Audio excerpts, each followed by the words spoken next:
the kid, make sure you remember the name. What is happening, man? Good morning to you, Mr. Joe Kampert. Morning, sir. How are you? Doing? I'm good. I'm hyped. That little intro got me freaking off. I'm like, okay. Like, can we do a minute countdown next time? We can make it longer. We can make it shorter. We can make it red. We can make it blue. There's all kinds of stuff we can do. Hey, if you're out there listening to us, number one, welcome to the Insurance Syndicate Live. This is Winning on Wednesdays. My name's Tony Merwin. I think he's over there, actually. That guy over there is Joe Kampert, my buddy and pal. He is a monster in the PC agency world. If you don't know that, you need to get to know this. But we are here every Wednesday live at 9 a.m. Central. Be sure if you're going to comment that you let StreamYard see your Facebook Live comments. That way we know who you are, and we can pop them up on here so they don't come up anonymous. But we launched this show last week real loosely. If those of you that were with us and you saw that show, you know what we're talking about loosely. We were kind of testing it out, figuring out our legs in this thing, but now we have it rocking, and we are going to continue to grow this thing and dress it up and make it prettier for you guys, because you know that is part of the experience. But we're going to be every Wednesday. Don't kid yourself. This is pretty much a success show. We're going to talk a lot about mindset, what we're doing in our business, what we're doing to win, create momentum, and keep it moving in that direction. And with that said, I want to kick it off to Joe real quick. Joe, what is your weekly win as you move into this week? My weekly win. I would say, it was yesterday. So we created kind of a feedback loop within our office. So with our new guy, Austin Martinez, and I believe you've actually met him. He just hit his 1 month in. And so the win was that he had nothing to say other than good things, and that it's working, and he feels himself getting better every single day. And he wants to put the work in, and he loves being in office. So it just was a kind of a pat on the shoulder for our culture. So that was awesome. Well, you guys do have a great culture, man. I would love, I know we can't do it on this show, but maybe sometime I'd love to dive into that House of Dreams on the show and kind of let all the syndicate members know a little bit about Redwood in that fashion and kind of what your culture is. Because I remember when you showed me that at the Power Players event, a year and a half ago, whenever that was now, back in Springfield with Cody and all the guys, that blew my mind, just how put together it was, how well thought out it was, how balanced it was. And then certainly your Pop's presentation on it was outstanding. So that, I mean, if you're going to run a culture, that is a great way to present it and really explain it to people. And it is a beautiful culture. So yeah. And speaking of culture, surprised me that he's doing well. Speaking of culture, we got our guest. Before we bring him on though, guys, which y'all are in for a treat. Tony, what's your win of the week? My win of the week is actually this show. I did some work helping make some of these little details happen, having some fun on StreamYard. So I know I jumped in there, was able to have a good time with it, but actually it's really not that. That was yesterday. My win of the week actually starts today.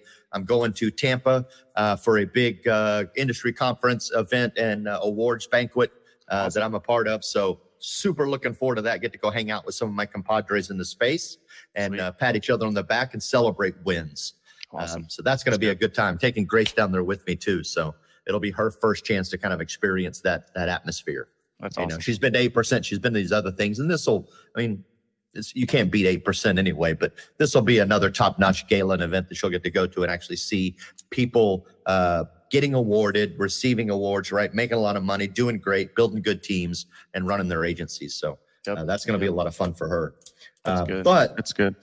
Yes, our guest coming up is phenomenal. We've got a superstar guest to kick off the show today, guys. Y'all are going to be blown away. This guy is an insurance agent. He's a business owner of multiple businesses, including a company called Team Hired, which is a top-tier recruiting firm that'll help you find talent to build your teams out. They are doing over $70 million in revenue. They're killing it out there in the recruiting space. So definitely check that out. And we're going to tap into it a lot, but he is here to talk to us about recruiting, about team building, about strategic partnerships, and a whole lot more. This is going to be a killer guest to kick off our show, man. I'm super excited. His name is Dave Williams. Joe, can you please bring our friend? Give him a hand clap in the comments, y'all. Hand clap in the comments. Welcome, sir. My win of the week is being here with you two fine gentlemen. Thank you. I appreciate it. Well, we appreciate you coming on and helping us kick off our show official. You know, we ran kind of a loose run of it last week just to kind of get our legs about us, but we've got our theme, we've got everything that we want to do, and we can't thank you enough. I mean, we're super honored to have a guest of your caliber on the show. So thank you so much for coming out. I definitely appreciate you guys having me. Absolutely. If you want to just take a quick moment, just maybe I introduced you a little bit, but if you want to extrapolate a little bit on who you are, what you do, and kind of what you're about, and then we can dive into some more. Yeah, absolutely. And for everybody, excuse my voice a little bit. I'm getting over a little bit of laryngitis here, so I'm going to try my best to keep it going. But, you know, my name's David Williams. I'll give you my background. I started as an entrepreneur in 2009. 2009, I think, you know, everything in life happens for a reason. Sometimes I fell down on my luck. I was dealing with severe health challenges. I was dealing with some severe autoimmune issues. I went off of work for about 6 months on disability. While that time, I wasn't getting paid. So I had to force myself to get back to work to both pay my bills and then, you know, also not lose my position as an executive at Circuit City. So I get back to work. I'm still not in the greatest health. I'm not in the greatest financial position at that point. And then I find out 90 days later, after finally, you know, getting back in the swing of things, that the company that I worked for almost my entire professional career was going out of business. You know, they filed Chapter 11, and here I was. I had to figure out what I was going to do. Again, not in the greatest health, broke, and then going to be unemployed in 90 days, and I had to figure it out. And I had doctors at the time telling me, well, Dave, you know, most people in your situation, they go on disability. You might want to look at that. That wasn't the life that I wanted to live. And I looked at my wife and I said, I got to create a life on our own terms. And that's just what I did. And at the time, I actually wrote myself out a check for $1 million, and it wasn't about the money. It was about the life that that money would create as a tool for my wife, for my family, and then for my parents, because, you know, the hardest working person that I ever met was my dad. And, you know, I remember growing up, gave the shirt off of his back, you know, never did anything for himself, worked around the clock just to make sure we had everything that we needed, myself and my sister. And because of that, like, he never saved for retirement. They never did things for themselves. And I made it a mission that I was going to make that happen for them in their retirement years.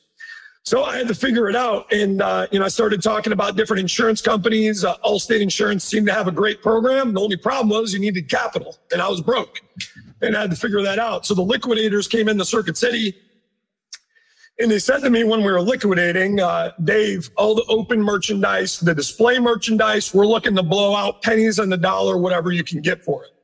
And that was kind of my aha moment. The light bulb went off, and I said immediately, what if I made it easy on you? And I just bought up all the inventory from every Circuit City store within 4 hours of me. Took the last $7 grand out of my 401k after I took the tax hit on it, bought up about 70 grand worth of merchandise. I arbitraged it online, sold it on eBay. My wife didn't like it at first, but she's okay with it now because our living room was literally stacked with electronics. I literally had a retail gondola that I bought that was built in my basement that had shelving on it, and sold it all, paid off my debt, raised the capital I needed for my first scratch agency, hired 2 people that lost their job with me. And we came in not knowing a lot about insurance, but knowing a lot about, you know, sales, leadership, because that was one of the, you know, big things I learned over the years at Circuit City, leading a team of $24 million superstore and about 70 employees. I knew that part of it. So we came in hungry and acted as if somebody was trying to take it away from us 24 hours a day, and hit the ground running. And then, you know, fast forward, long story short, we built it to one of the larger agencies in the country, $20 million of reoccurring revenue, multiple locations that we did, you know, off of, initially started with that shoestring budget from scratch. And then, you know, then we decided, as I got into, you know, 10 years into my entrepreneurial career, it was time for another shift for me. I had 4 people in my agency on development plans to own their own agencies. We decided that, hey, they're ready to buy an agency, and I think it's time for my next evolution. We ended up selling those agency locations to those staff members, and then went on to do other business ventures, one of them being Team Hired. We're one of the top recruiting companies in the insurance industry, helping insurance agents across the country fill that gap. That's, I think, one of the biggest problems every business has right now is a people problem. Yeah, absolutely. You know, I have friends that are that are in other businesses, restaurant industry, bar industry, retail industry, and even here in Austin, where it's a little freer to move around, right? We're not as restricted as some of the other states and cities, but they can't get anybody to come to work for them because they're getting free money in a lot of cases, and people just don't seem to want to go back to work. And no, absolutely, it's a really strange environment that we're in. It is. It's probably one of the most challenging job environments I ever encountered. But one of the things we did find along the way that there are mechanisms and things you can do to control that, and especially, I think if you do the right things in this environment, when everybody is sitting back and all saying the same thing, there's not enough good people out there, and you can create a better magnet, so to speak. You could actually have a one-up advantage like you've never had in this marketplace before if you create the right magnet. That's good. And before we get into that too, y'all, like, I just want to give a shout out to Dave and that team. Like, guys, they scratch Allstate office out of, and you guys started like in the heart of like New York, wasn't it? Where the office, and your office was always freaking sweet. I was telling Merwin that you guys had, even I'm pretty sure you have your cryo tank in there, or you did at one point. And no, we had our own cryo chamber. We had in there hyperbaric oxygen chamber. So we try to do things like really focus, double down on the culture to make it just a really attractive environment that, people came in there, they had fun like it wasn't even work. And it created this environment where eventually we had to stop looking at talent. It wasn't pushing to find talent. Talent started to find us, and everybody wanted to, come to work there because they were talking to their friends and family members that worked at our agency and just wanted to be part of that unique environment. Yeah. Yeah. So speaking to culture, when you start a new business, right? When you started that Allstate agency, did you guys all sit down and like, hey, we're going to formulate our culture. These are our values. This is what we're trying to do. Or did that just kind of evolve organically as you all started working together and you kind of figured your way out? No, I'd say I learned that the hard way. So when I first did it, it was really bootstrapping it, figuring it out, and just grinding. I was my own best salesperson at first, but I'll never take that back. And I recommend that to anybody in any company. The one lesson that taught me is in every position I create, any company I create, before I'll hire somebody and set expectations for what they need to do in a job, I need to be the employee in that role first. I need to master it and earn the right to promote myself to CEO before I go and hire somebody. And the reason why is because I think one of the biggest things and contributors to our success is living and breathing that role at first, being my best salesperson, being my best service person. Because then when I had an employee on the left of me and an employee on the right of me, I'll tell you, one of the best ways I trained him was through osmosis. I set the bar, I set the tone every day. I made an obsession about becoming so darn good at what I do that I became a master of it. So then I knew if I got this good up here and I only got my team members at about half of where I was at, that I would be in a pretty good spot as long as I got to myself where I needed to be, if that makes sense. So I've kind of adopted that principle in every business first because it shows me personally, how far can I push the needle? What does great look like in a position rather than making up an arbitrary number? Hey, I need you to sell 50 policies this month. Well, what can I do? How can I get there? What are the talk paths? What are the objections? If I can know everything with surgical precision, when that employee's there, I know the level I can hold them accountable to.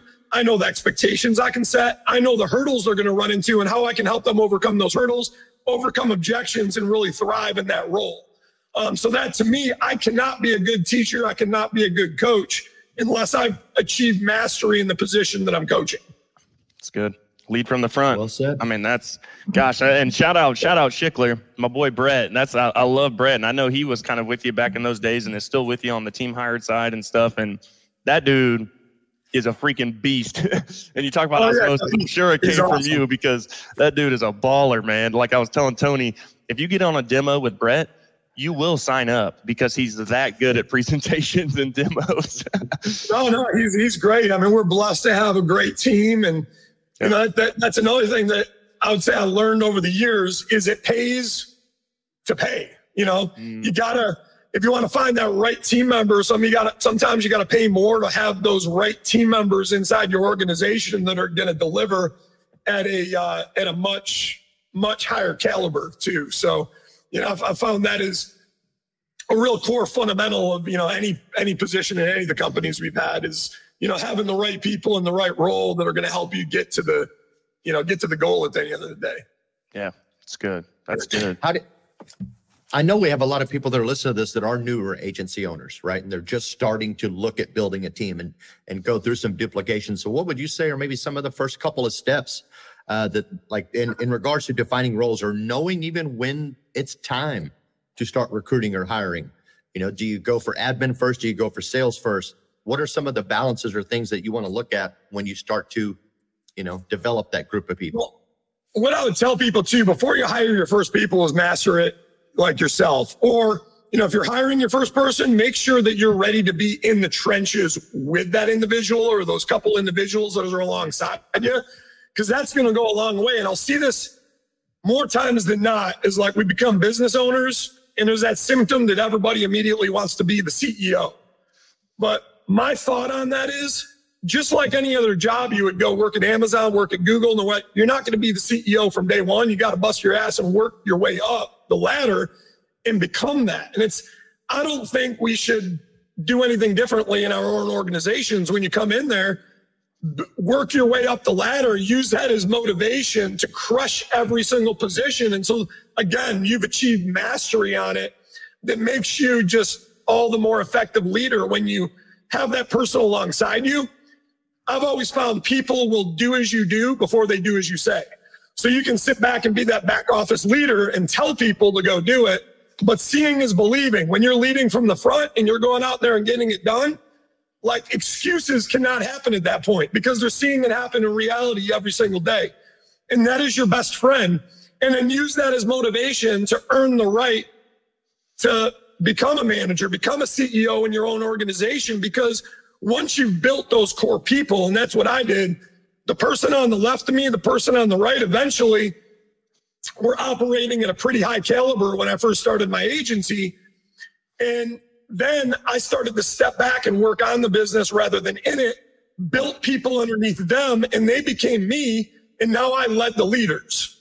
And now I'll tell you, once I got to that level, life became a lot easier. Once I had experienced leadership that was running the helm, that allowed me to focus on big picture things that I could really grow and scale the organization on.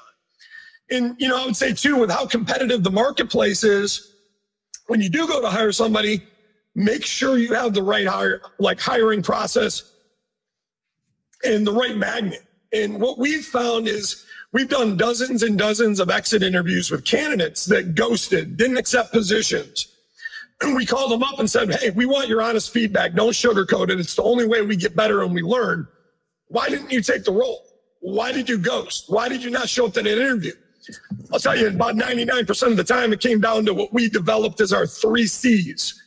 And the 3 C's are compensation, culture, and career path.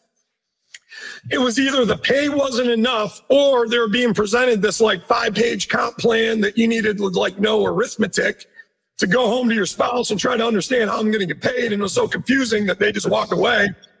Or the culture wasn't there, because a lot of times we live in our own environment and the blinders go on, right?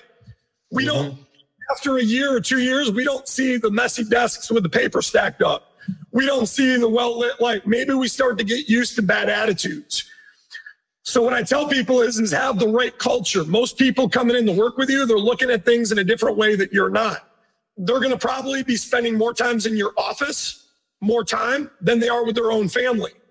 So what does that environment look like? Is it attractive? Are all the employees exhibiting a positive mental attitude? It's an exciting place to work. Is the environment buzzing, popping, well lit? The desks are clean. There's an element about it of fun. So they can work hard and play hard. So when they come in there, it's almost like, oh my gosh, I have to work here. And then that sells them right there. And then the last piece is that long-term career path. I think a lot of times in the insurance industry, we keep it as the best kept secret. We're like, hey, once I get a good person, I want to keep them forever. And I don't want to let them know they can become an agency owner. And I believe in the opposite.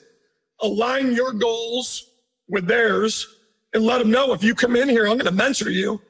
And if you do all the right things and put in the right degree of work, I'm going to lay out what that looks like. You can go from maybe a normal sales producer to a senior sales producer to a team lead to an office manager. And then you can work your way up to being an agency owner in my seat. And let me show you what the back end economics of that looks like. If you went the safest route and bought an agency, you bought a $4 million book, you paid it off in 10 years, you potentially got an asset. Even if you kept that the same size over 10 years and didn't grow it a dime, you can have an asset for your family that's worth $1 million. Yeah. Like, where else are you going to get that? And it's such an attractive piece. So when you frame everything the right way, you take a challenging environment where everybody's operating ordinary, and you take it to the level of extraordinary, and you're the only one that's doing that. Now, when that top talent comes along, like, you got the main magnet that's attracting them in your marketplace. Yeah, that's good. And so for us, I love that you say that, because literally, like, when I'm interviewing and talking with people, especially with our guy that we just brought on, it's like, look, I'm doing, like, if you're still a producer in 10 years from now, man, like, something's not right? Like, I've done a disservice to you. And I think, I love that you say that, because, even why we've started up a lot of programs here at Redwood is because we are so blessed and fortunate with this opportunity that we have within this industry. And what's crazy is how many different verticals there are within the industry, right? Like, where we're in the sales piece, and now you've just become a master at finding us salespeople, right? Things like that. Or if it's in technology, it's so good. No, we saw it was one of the biggest problems out there. And like, we developed, we took our process, kind of put it on steroids for the other agents. And that allowed us to come in and not just be like this third-party recruiter, but really be an extension of their brand, understand what they're looking for, as if they have an in-house recruiter, and then we typically get the job done in about a third of the time and a third of the cost of a normal recruiting agency. And we've been able to help thousands of insurance agents across the country with it. It's awesome. So would you say those are the two biggest advantages to working with team hires, is cost and time? I say cost and time, and then, the expertise. We've failed like a million times for you and really perfected this process. And, we'll help put really time back in your day, and, get you that key hire that you're looking for to, fill the gap and maybe scale your agency. All right, perfect. Out of curiosity, do you guys, can y'all recruit Spanish-speaking agents as well? Yeah, we do bilingual as well. And, kind of what that process looks like. Somebody starts with us. We go over their foundation to make sure they have a right foundation from a consulting standpoint, and do an onboarding with them. And then we assign a dedicated account manager. It's a dedicated recruiter that's working with them, that meets with them one-on-one and strategizes, what they're looking for in their agency. We put up all the paid job ads everywhere across the marketplace. We have a team of people that are calling them, and where the vetting takes place is we bring them into a Zoom room like this. And then we might have 10, 15, 20 people in there. We have one of our expert recruiters that's facilitating a group interview, asking creative questions. The unique thing about that is there's a lot of professional interviews in the marketplace. They've been on so many interviews that they just are really good at it, but it doesn't make them a good employee. But when they're in this group setting, it creates a different dynamic. Yeah. Where if you got somebody that doesn't have the wherewithal to overcome objections, be on the phone and have what it takes, that usually stands out when we're vetting them in a group, because they're not used to it. But the ones that got what it takes, those diamonds, they act as if nobody else is in the room. They're outspoken, they're articulate, they're the ones that got energy. Those are the ones we handpick out of the group, immediately put on the calendar for a second interview within 48 hours, and bring them to the next stages of the hiring process to, get your team hired. Yep. That's good. That's good stuff, man. Look, Tony's over here like, bilingual, huh? he's got something really cool that he started up with his wife. So a family agency, and just they're targeting and kind of specific niche, whatever you guys. I call it niche. It's riches in the niches, right? Niche, I like niche, same thing. Yeah, same thing. Tony's out here is like, let me get that contact info real quick. Yeah, absolutely. I was already there. Another thing that we found too is like, a lot of people, they're looking for, well, it has to be a licensed person. It has to be experience. And when I hear that all the time, well, why? Why is that? And really, when you dig in and you ask enough whys, what it comes down to is I want a quick fix. I don't want to have to train somebody. I want somebody I can just plug and play and I can go back to life. I've found that more times than not, that will cost you way more time, money, and energy and pain in the long run than it will just putting the work in and maybe developing that right person. Because we all know at the end of the day, that rock star experienced individual with a license, they're probably winning somewhere else. And the likelihood of them just being randomly out in the job pool is slim and far between. And if you do find them, you're going to have to pay to play. Like, you're going to have to pay for that individual. But a great thing you can do, what I find more times than not, when you find a licensed person, it's not the caliber of what you're looking for. They come with bad habits, higher pay expectations, and it's really tough to break those habits. But if you find somebody that's maybe a manager at Verizon and they're crushing sales records, like that person, if they got the work, I hire off of a few things: integrity, work ethic, and grit, and just that past track record of winning. If they have a track record of winning, they found a way to win in every other career that they're in. They got the grit where they're just willing to come in and do it. And they got integrity. Those are things I think you really can't teach and coach. But what you can teach and coach is the insurance business, and somebody with that type of drive, they're going to learn it very quickly. And then you'll be surprised how quickly that person gets up to speed and starts winning inside your agency. Right. And now you're building somebody from the ground up. You're providing them an opportunity. You're their mentor. You're the one that gave them that opportunity. So there's a sense of loyalty there that you brought them into this career, and you're their mentor. And if you're doing the right things by them all along, they're going to stick with you for years to come. But when you tell them you got to write 50 policies a month, they're not going to look at you like you got three heads. And because they came from an agency that didn't do that in a year, and you're trying to like constantly combat against limiting beliefs. But if somebody has no belief system already, they're just ready to work. Oh, I got to do 50 policies. Great. Tell me how to get there. That's the quickest way to get high producers in your agency, in my opinion. Yeah, that's so. And I think, well, for us too, like how we found Austin, like was literally, we played softball together, and he had just kept hearing me talk about it. And I mean, literally the first thing he said, he's like, man, if I'm going to struggle, I might as well struggle now, because I'm not really tied down to anything, right? I want to put in the work, and I want to learn. And I love that you said, because as soon as you say the 50, right, you know, that experienced person, if that is something that is foreign to them, that's going to be an automatic turnoff. Whereas like Austin, again, he's so green, you can't teach an old dog new tricks, but he's hungry, right? I mean, he's asking me for a key to the office so he can work on Saturdays, because he's like, why would I sit at home when I could be in the office making calls and stuff? And it's like, I wanted to touch real quick on the track record piece too, because that's something that I think I've failed at in the past. Is like, you think, you know, rock star, and maybe something starts out really well, or you think it's going really well, right? But then if I had just taken an extra, you know, however many minutes to, okay, hey, if you are a rock star, like prove that to me, right? Like really show that to me, where I think I've overlooked that. Get on stage and get the guitar out and play some riffs for me. You know, let me see you get it done. Like, you know, and I think the track record, again, speaks for itself, validating that, like, hey, you're at Verizon, like, how many trips did you go on? How many awards did you win over there as one of the top salespeople? You know, seeing those type of things, because winners find a way to win always. And that's just like, that becomes embedded in their DNA. And if you find a winner, like, pay them. And that's another thing I'll tell people too, is goes, well, Dave, I can't afford it. I'm only getting 10% commission. I'm only getting paid $3,000. How can I pay this guy or girl $7,000 a month? Well, what a lot of people don't do, and this is part of our like process, is we'll drill it down. Well, don't just look at the money today, but what are the long-term economics and the lifetime value of the customer?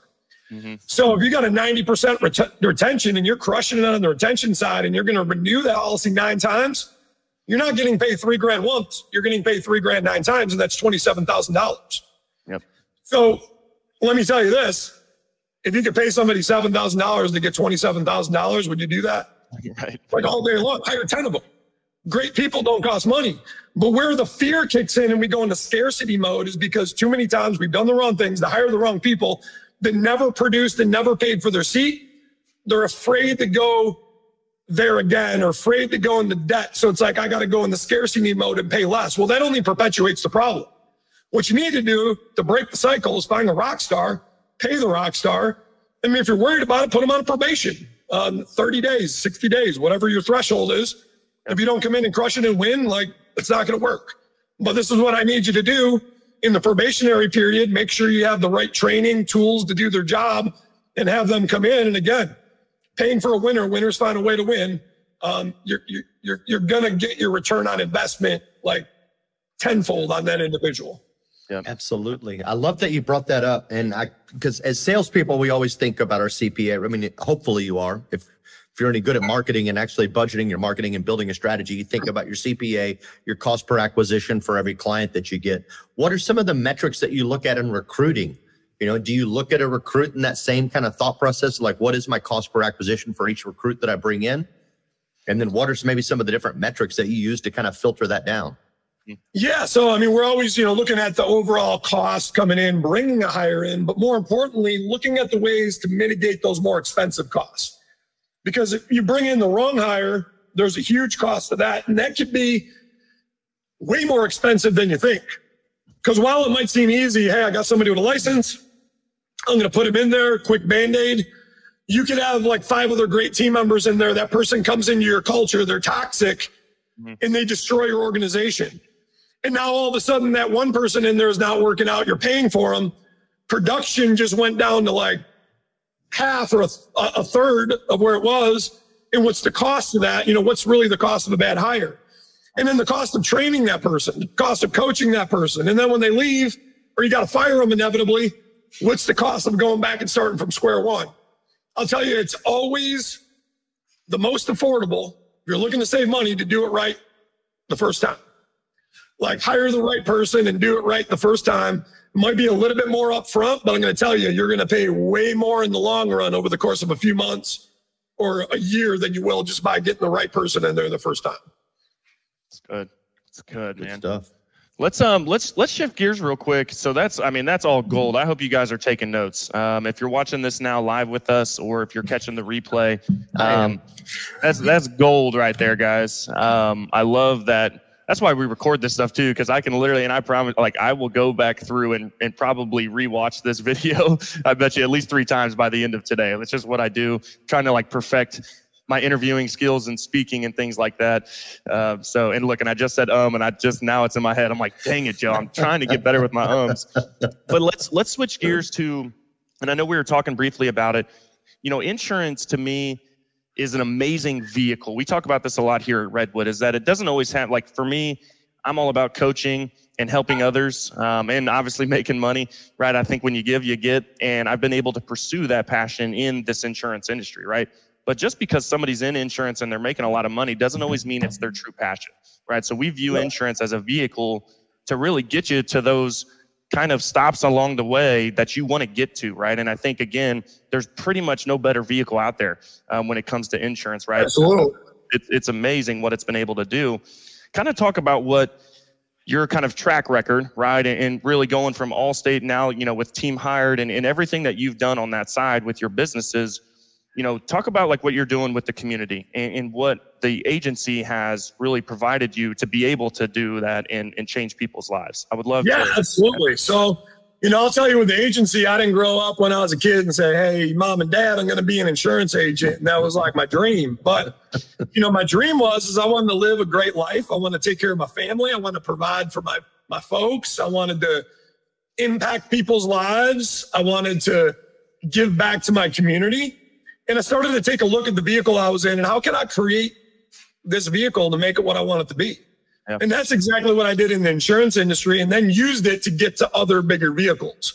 Mm-hmm. So one of the ways I used it to do that is like, okay, I want to impact lives. Well, what I'm going to do is I'm going to take all the people to work for me. I'm going to align their goals with me. And it wasn't, we didn't come in beating people up about their numbers. Oh, you got to do more quotes today. You got to do more calls. You got to do more talk time. No, it's like, what are your goals? What are your passions? I want to help you. Let me serve you. And then in return, I found when you serve your people, you serve your organization, everything for you comes to fruition when I wouldn't have to focus on it. And what I mean by that is, I would find out, okay, I want to get a new house. I want to get a new car so I have a safe car for my kids to drive around it. I want to get a college education for my son or daughter. And oh, by the way, I want to be like you and I want to have my name on the door because I want that kind of life. I'm like, okay, great. Are you prepared to be held at a different standard for me to help you? Yes. Okay, great. are you prepared to be held accountable and have tough conversations on a day-to-day basis for me? Because me as your leader and your mentor, when you tell me that, it's my duty and obligation to hold you to that to get to where you want to go. And it's not always going to be sunshine and rainbows. It's going to be tough conversations to get there. And that's what my mentor did for me. And I'm not going to do anything less for you. And I want to make sure that you're prepared to step into that. Okay, great. So now when we're talking about numbers and they're like, oh, maybe they're not feeling it. They're like out the night before, whatever it may be. They're there 8 hours in a day. They're not hitting their talk time. It's not about their talk time. It's bringing out the vision board. Do you know what it's costing you today by not hitting the talk time and not getting the quotes? Let's talk about it. Yeah. By not doing that, you're not getting the results. And if you're not getting the results today, you're not getting them tomorrow, you're not getting them by the month. You know what you just cost your family? Another 30 days of not living in the house they deserve to live in. Another 30 days. So when you look at the picture of your family that's on your desk, can you look at them in the eye and say, I wasn't feeling it today. I wasn't feeling it this week. I wasn't feeling it this month. Time is valuable and you're here 8 hours anyways. Why not make it count and put it towards building the life your family deserves and obtaining your goals? And that's what I'm going to hold you to. So anytime I see you fall short of the numbers that are going to get you to your goals, expect me to hold you accountable. So now when I'm holding them accountable, not to a number, but to a purpose and a passion, It's good. it's different. It's a totally different dynamic. And that's what I find really drives people and drives them. You find out what makes them tick and help them get to it, help them get to their passions. And then by doing that, everything happens for you. And then, eventually we started to become a for-purpose business. We're giving back to the community. We have a scholarship fund. My brother passed away and younger than he probably should have. And we put a scholarship fund together in his name and give out scholarships to at-risk youth in our community.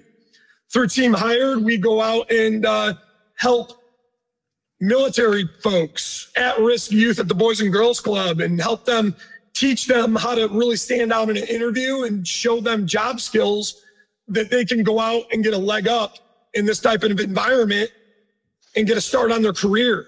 Yeah. So that's always been a big passion for me is giving back. But when I looked at it, even starting out in the insurance industry, I looked at how can I make this my ideal scene? And that's exactly what I did as I built my insurance business around my passions. And even though I wasn't 5 years old dreaming to be an insurance agent one day, I took that and made it into what I wanted it to be. And then it became a ladder to go into other things. I became very passionate about being an entrepreneur, and I love to create. I love to build. I love to create and to see the breath of it come to life and impact others. And that's what allowed us to do, going into Ricochet to CRM, going into Team Hired, starting to do real estate deals with flips, vacation rentals. We're trying to do a TV show. Like we're, doing different things that, they say, if you miss 100% of the shots you don't take, but if you take them, Yep. You might hit. Yep. You might hit something. Absolutely, man. I mean, if you're in baseball, you only got to be right 1 out of 3 times to be successful. And they got it easy. In sales, you got to be right, maybe 2 to 3 out of 10 times at most. But I'd love to, I don't know if you're allowed to, but can you talk a little bit about the TV show that you're putting together? Yeah. So it's in really early stages, but the premises of it is extreme getaways. So we basically came up with it's a philanthropy style show where we go out there and find families in need that maybe don't have the money, they don't have the time to go out and build family memories. And just think about how fast time can go by, right? And one of the most important things in life is sometimes building memories with your family. And not everybody has the luxury to do that. So we find the right individuals and we find out their deepest likes, interests, and passions. And the one we choose to move forward through and nominate, we build an extreme getaway. So we did one recently. It was a family that loved the game of baseball. They were missing all the kids' baseball games because they're a law enforcement officer that's pulling a lot of overtime, a lot of overnights. And we made some magic happen. And, found out they loved baseball. We brought them down to our minor league baseball stadium, announced them on the field, gave them this extreme getaway down to Dyersville, Iowa, where they filmed Kevin Costner's Field of Dreams. We shut down the field, brought the family down there. They thought that dad had to work and he couldn't make it again. We flew him down early and had dad slowly emerge from the cornfield and surprise them, and just had a jam-packed weekend building memories and documenting that. And, I'll say the most fulfilling thing there is like listening to the son, daughter, and say, hey, this is this is something I'll never forget, Dad. Yeah. And I'll remember this for a lifetime. And I think in a society where we got so much negativity and so much bad things going on right now, like, I don't know if anybody follows Andy Frisella. He talks about the American mandate. It's our duty to push against that. And I think as American citizens, it's our duty to go against the grain and not go along with it, but create positivity, create positive impact in the world, in our country. Because imagine if all of us, instead of sitting back like, oh my God, what's happening to our country right now? We all rose to the occasion and we did something to impact the lives of others. Where would we be as a country right now? And I think I look at it as that's my American mandate to impact as many lives as possible to counteract what's going on in our country today. Man, dude, you had me get a little tear too, man. I was like, geez, that's just, I mean, that's so powerful. And it just, I just love how it all ties back into this beautiful thing in this industry. And it's like insurance is just like unlike any other. The fact that you can literally have that and it takes you there to impact that life, right? Like I'm sure, dude, that would have killed me hearing that those kids say that to their father. Like, you know, obviously, like I've got my 2 daughters and like they're my everything. And it's like, you know, that is something I think that I worry about a lot. It's like, how much time am I spending, you know, that to where I am creating memories with them, but also providing, right? And I think there's always that healthy balance. Man, that's freaking crazy powerful though, dude. I was like, oh man, that's so amazing. That's so amazing. It's awesome. And especially when you think about, because this has been a great show and I want to make sure we keep it on time and respect Dave's time as well. But I want to kind of circle all the way back to the beginning, because when you think about where he's come from, right? He started from selling a bunch of hawked merchandise off of Circuit City, not sort of hawked, but right. He saw a great opportunity, took advantage of it. I basically backed yourself into a corner, it kind of looks like to me. And then now you've gotten to this point where you've created these businesses, you've become very successful in the insurance space, other business as well. And now you're doing what any good person should do, in my opinion. And that is now make it a circle, give back to the people, right? And help. I know it's fun when you do that, you focus on others and give back, and always you always create more. Like, absolutely. So you never have to worry about you. By doing that and looking out for others, it always, you know, equates to more in the end. Yeah. I want to go back just for, you know, because we got to wrap this up here pretty quick, but I want to go back to that day that you made the decision to buy all the gear from Circuit City for pennies on the dollar. Fear. Like, what fear before you did it, fear after? I looked at my future and I was scared because of my health. I was scared because doctors were telling me you're going to be a long-term disability and I was going to limit myself. I was scared because here I am. The career I knew for 10 years is gone. Like, I don't have the money. I don't have the health. It's like, what do I do? And it's like, yeah, I think you can define fear a couple different ways. Is forget everything and run or face everything and rise. And I chose the latter. I chose that I'm going to fight this. I'm going to use this very thing to create who I am. So like my health challenges to this day with the autoimmune stuff is, you know, it's a blessing and a curse, but I think it's more of a blessing because it gave me the discipline, the motivation, and like just kind of that unique gear up here to work at a fanatical, insane kind of level to race against the clock and to make sure nothing ever bad happened to me or my family. And, you know, that was the big motivation behind it for me. Again, it was cashing that check. It wasn't about money. It was like making sure my wife's good, making sure my family, my parents have a great life, and then making sure that never working in retail again, just like dealing in pain, being on my feet. If I got to take a day off, if I got to like sit down, I got to do whatever I got to do, go to a doctor's appointment. I'm going to create my own ecosystem. And it was just, I'll tell you, like the first day our trainer come in, they're training us on insurance and how to use the platform. They're like, yeah, we're going to train the first couple weeks. And I'm like, no, like, I'm not just going to sit here and train. I'm going to go like find people to sell. And then you're going to train me while I'm selling because I don't have the time. I'm literally, yeah, I came up with the money to start this scratch agency, but I'm 60 days away from going broke. Like if I can't pay the payroll on scratch contract, if I'm not producing. So literally we were across from a DMV on day one. My first customer, I'll remember to this day, he's still with the agency that I sold, Geraldo Hernandez. And I pulled him out of the line at the DMV and said, hey, while you're waiting here, there's a big line. I'd love to do. I'm a new business owner. I'd love to do whatever it takes to earn your business. Took me 3.5 hours to write him a policy and figure it out. But I'll tell you, I learned very quickly. But while I was learning and training, it wasn't like, and I think this is, everybody's looking to be perfect, but sometimes you just got to take action. There's no time for perfection. It's like you learn perfection by failing forward. You learn perfection in the moment by doing it, not trying to learn and master everything before you do it, because really the way you learn and master everything is by doing. That's what I've always found. I've never sat there and taken a course and said, hey, I'm not going to start my business until I have this 100% perfect and I know everything, because you're never going to know everything. But what you're going to do is you're going to create this paralysis of never taking action. And you're going to become afraid of taking action. So the biggest thing that I can tell anybody to do is day one, like act as if somebody is trying to rip your dream away from you. And that's what I did. I acted as if somebody was trying to take that check every single day and I had it hanging on my wall. I acted as if they were trying to take away the vacation I wanted to take my parents on. I acted as if they were going to take away the new car that I was going to get my parents, the new house I was going to get my wife. And I fought and I clawed and I obsessed until I built what I built. And that, my friends, is a winner. Yeah, that is a winner right there. There's some gear in me now too. So even though, hey, we got money, we got this different life, I still always feel that way. And there's this like internal feeling like, oh my gosh, I'm going to go back to the Circuit City day, even though it's not true. But it's like I gotta create more. I gotta impact more lives. I gotta keep going. I gotta keep running. You can't get complacent, because the second I start to get complacent, it's like that internal gear kicks in. Yeah. Right on.